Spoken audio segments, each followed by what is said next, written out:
having a peek at what it looks like up at the summit. You can get the exact opposite view looking back down at us.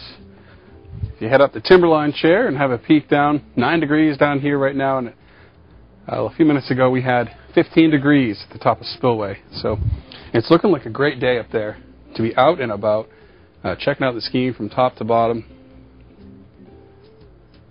There we go. We're getting the last minute touches. He can stay. Yeah. He's our mascot. He has to live here. Folks lining up for the Super Quad. We're actually just moving around the vessel. What is that actually called? Carboy. A carboy? Okay. We got some friends here from Kennebec Home Brewing Supplies. They got a great event coming up on the 21st, working with the small woodlot owners of Maine. John, how you doing this morning? Very good, Mike. Thank you. Good to meet you. You as well. He brought in his carboy, which is sitting right over there. I don't know if we've already got a shot of it. Oh yeah. Does it look purple over there? No. Looks good on the screen. The monitor says it's purple. It could be the light up thing. Anyway, but you're doing an event where you're talking with the small woodlot owners of Maine on how you can. We're going to be able to. I don't want to use the wrong terms. I'll let you go for it. Yeah, brewing and venting are the terms, and we're going to brew and vent everything that we can gather off our woodlots. Mainly this time around it's going to be birch sap, maple sap, and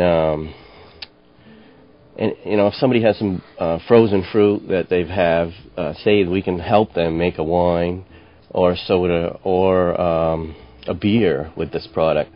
We'll have an evaporator there, so we're going to reduce sap, different saps to different levels, and brew with those.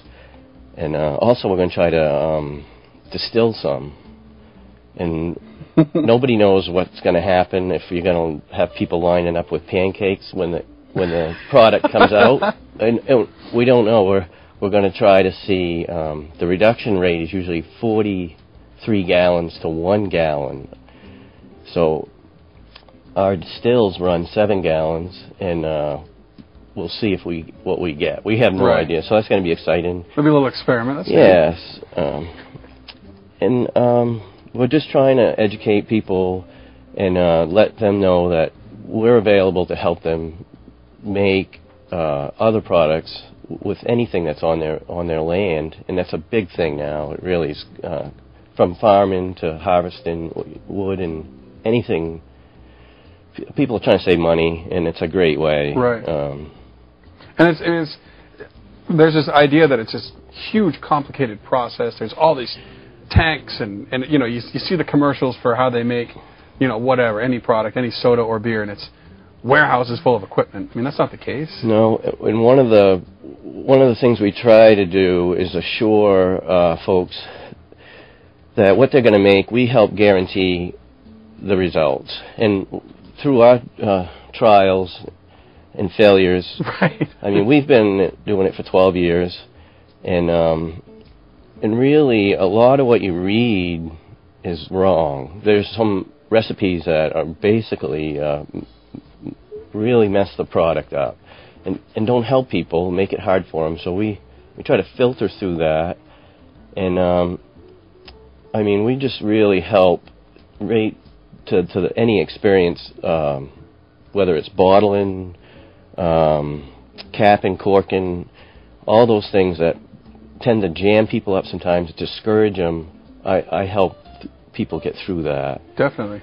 I've got a friend who actually stopped into your place and brought some product home and cooked up his first batch, and it came out kind of cidery. Yeah. And I was proving just how little I knew about it. I was like, wow, this is pretty good. It's got like a fruity taste to it. He's like, yeah, actually I screwed up and it wasn't supposed to taste like that at all. But is that how a lot of this happens? You try something and maybe not get the result you wanted, but well, get something new. You can. It is. It's all about cooking. And if you tend to like to cook, you'll enjoy this a lot. And it is a fault is rare, and if a fault is in the way, it generally doesn't ruin the whole product. Right.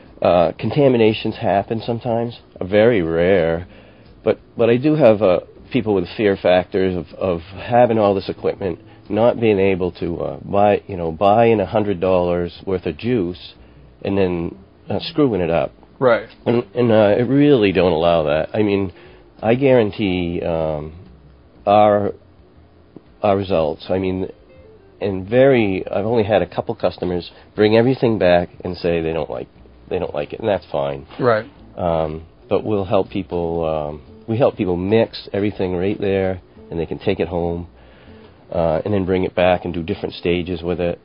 And I've even gone to folks to their homes and helped them there. Right. So, I mean, our business is a success, and I think it's all about customer service. And the one experience we had was when we went into a shop, we bought everything, and then we said, could we have some advice? And the fella said, I'm really just selling the stuff. Oh, great. And we failed, yeah.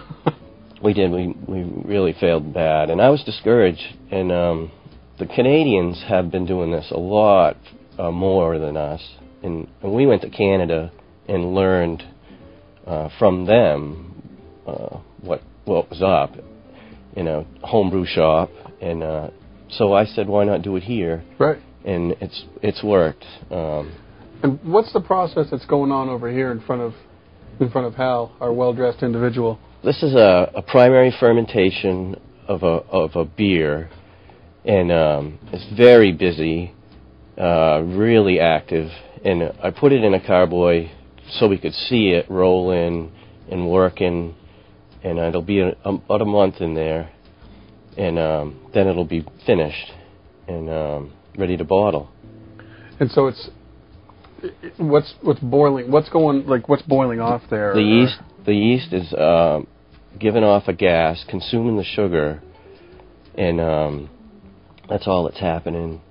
And it really could almost erupt out of that bottle under those lights. It's loving it. It's going crazy, yeah. And but yeah, it's very active, and that's a typical neat fermentation activity that you see. Whether it wine or beer, they'll all boil like that, and for 2-3 days. Yep. But we figured you'd get a kick out of that. Oh yeah. And, we're sitting over here. It got really quiet. All I could hear is little bubbles. Yeah. You said it sounds like you got a little lab going down there. Well, yeah, lined up. It does. It does look very neat. People get right into all the glassware and gadgets. Right. And and really, you can go one way or the other. You can keep it very simple, or you'll be having it on your living room table, and that's what everybody will go to. Right.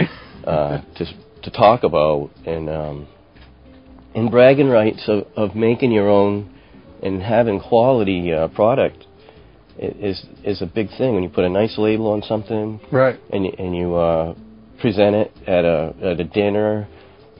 I mean, it's a big hit for folks, and making it at home is you get your higher alcohol levels, fresh, and low sulfites, no preservatives, not filtered.